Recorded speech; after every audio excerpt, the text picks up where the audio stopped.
भारत की बांग्लादेश में नई साजिश बेनकाब। ढाका में फौज की नकलो हरकत, आर्मी चीफ की बगावत की अफवाहें, शेख हसीना वाजिद की वापसी का मंसूबा। नेशनल सिटीजन पार्टी मैदान में आ गई।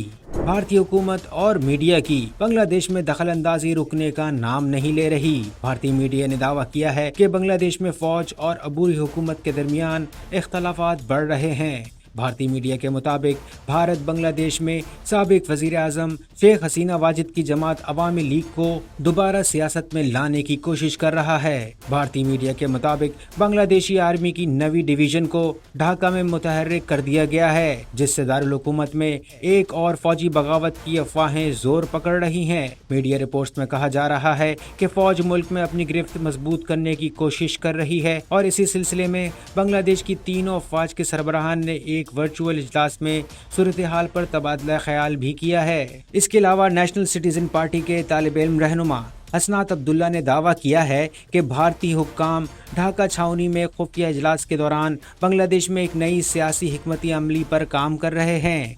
चीफ ऑर्गेनाइजर हसनात अब्दुल्ला ने वाज़ेह किया कि वो आला फौजी हुक्काम की उनसे बातचीत को सियासी मुदाखलत तस्वुर कर रहे हैं। हसनात अब्दुल्ला ने यह भी इंकिशाफ किया कि उनकी पार्टी को इस तजवीज़ को कबूल करने के बदले में सीटों की तकसीम की पेशकश की गई।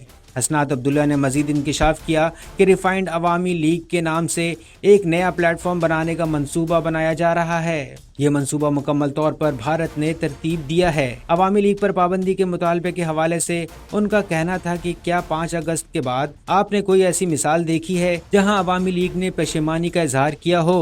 उन्होंने कत्लेआम करने का एतराफ भी नहीं किया। पहले अवामी लीग को बतौर जमात मुकदमे का सामना करना पड़ेगा और अपने जराइम का एतराफ करना पड़ेगा, तब ही मजीद बातचीत हो सकती है। इससे पहले कोई बातचीत नहीं हो सकती। बांग्लादेश के एक नुमाया तालिब इल्म रहनुमा आसिफ महमूद शजीब ने भी आर्मी चीफ जनरल वकारुज़्ज़मा के हवाले से सनसनीखेज इंकशाफात किए हैं। उनके मुताबिक आर्मी चीफ ने अबूरी हुकूमत में मोहम्मद यूनुस की तकर्री पर मजबूरन रजामंदी जाहिर की। आसिफ महमूद शजीब ने कहा कि अवामी लीग को वापस लाने की ख्वाहिश खतरनाक है। उनका ये बयान नेशनल सिटीजन पार्टी के चीफ ऑर्गेनाइजर हसनात अब्दुल्ला के बयान के जवाब में जारी हुआ। दूसरी जानिब नेशनल सिटीजन पार्टी के कन्वीनर नाहिद इस्लाम भी मैदान में आ गए। कहा अवामी लीग की बहाली की किसी भी मंसूबे से आईनी हाथों से निपटा जाएगा। नाहिद इस्लाम का मजीद कहना था कि न सिर्फ अवामी लीग बल्कि तमाम इत्तेहादियों और फाशिज्म से फायदा उठाने वालों को कैफिर किरदार तक पहुंचाया जाएगा। ये पेशरफ्त उस वक्त सामने आई है जब मोहम्मद यूनुस 26 मार्च को चीन के 3 रोज़ा दौरे पर जाने वाले हैं। मुबस्सिरीन के मुताबिक भारत की इस साजिश का मकसद बांग्लादेश में अपनी गिरफ्त मजबूत करना है और खित्ते में अपनी पोजीशन को मुस्तहकम बनाना है।